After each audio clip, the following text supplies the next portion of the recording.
Shalom Bapak Ibu dan Jemaat yang terkasih, adik-adik sekolah minggu dan rekan-rekan remaja pemuda. Hari ini kita akan kembali masuk dalam perenungan keluarga.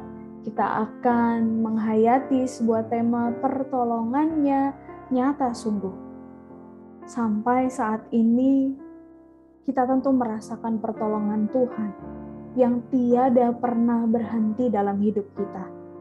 Dalam beberapa persekutuan saya mendengar kesaksian-kesaksian Bapak Ibu jemaat yang ditolong oleh Tuhan melalui beragam cara. Saya pribadi pun mengalami betapa Tuhan tidak meninggalkan kehidupan kita. Detik demi detik yang kita jalani, Dia bersama dengan setiap kita. Nah, Bapak Ibu, dalam pertolongan yang Tuhan nyatakan dalam hidup kita pun mau belajar melihat bahwa di sisi lain, pergumulan hidup juga Tuhan izinkan terjadi dalam kehidupan kita. Pergumulan hidup yang membuat kita terus berharap kepadanya, pergumulan hidup yang membuat kita berserah penuh kepada Tuhan, dan pergumulan hidup yang juga mendewasakan iman setiap kita. Tentu masa yang tidak mudah saat ini membuat kita bergumul, berjuang dengan krisis keuangan. Ada beberapa di antara kita yang sedang menjalankan usaha dan bisnis, tetapi juga dengan perjuangan yang tidak mudah.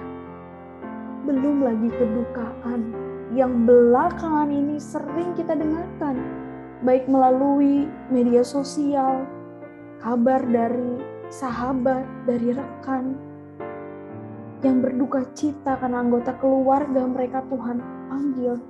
Bahkan mungkin ada di antara kita yang juga mengalaminya.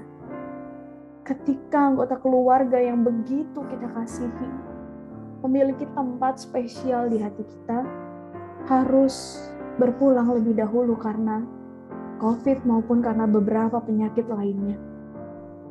Beragam masa sulit terjadi dalam kehidupan kita, karena menjadi seorang Kristen tidak menjamin bahwa kehidupan kita akan lancar dan mudah. Tetapi menjadi orang Kristen menjamin bahwa Tuhan tidak meninggalkan kita. Bahkan di masa sulit, di masa berat, bahkan titik terendah setiap kita. Hari ini kita kembali diingatkan bahwa membalikkan keadaan tidak semudah membalikkan telapak tangan. Keadaan yang kita hadapi begitu pahit, begitu berat. Ada proses yang harus kita hadapi. Ada proses yang harus kita lalui. Tapi juga yang kita tidak bisa lupakan, ada pertolongan Tuhan yang nyata sungguh bagi kehidupan setiap kita. Hari ini kita kembali diajak untuk merenungkan pertolongan Tuhan, kehadirannya dalam hidup kita melalui bacaan dari Yesaya 35, ayat yang pertama sampai ayatnya yang ke-10. Saya akan membacakan bagi setiap kita. Judul perikop keselamatan bagi umat Tuhan. Padang gurun dan padang kering akan bergirang, padang belantara akan bersorak-sorak dan berbunga.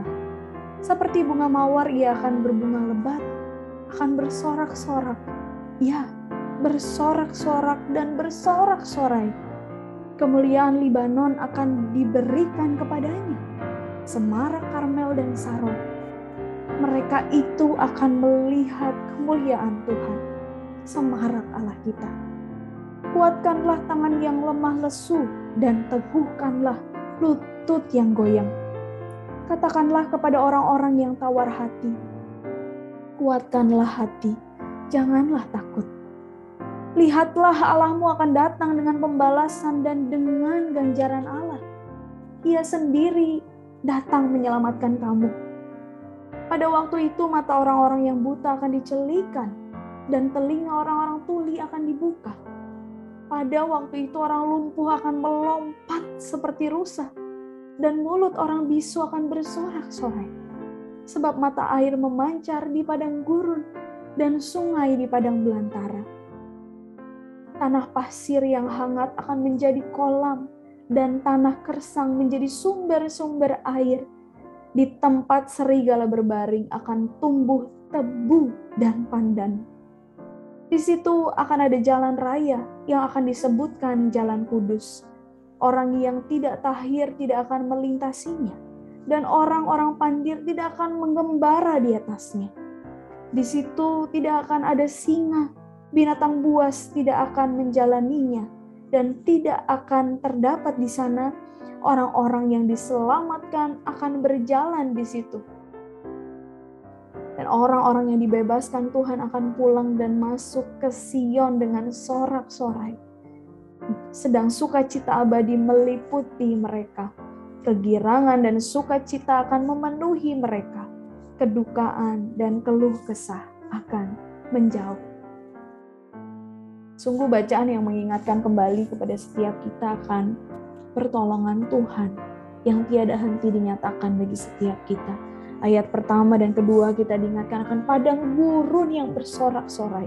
Ayat 3 dan 4 kita diingatkan penghiburan bagi mereka yang tawar hati. Dan ayat yang kelima sampai ayat yang ke-10 kita diingatkan akan sukacita yang diberikan bagi setiap kita.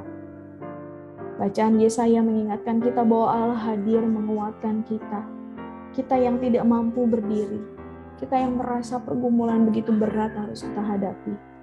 Kita yang memiliki konflik dengan orang yang kita kasihi, konflik di tengah lingkup terkecil, mulai dari keluarga, pelayanan, masyarakat sekitar. Allah memulihkan setiap kita.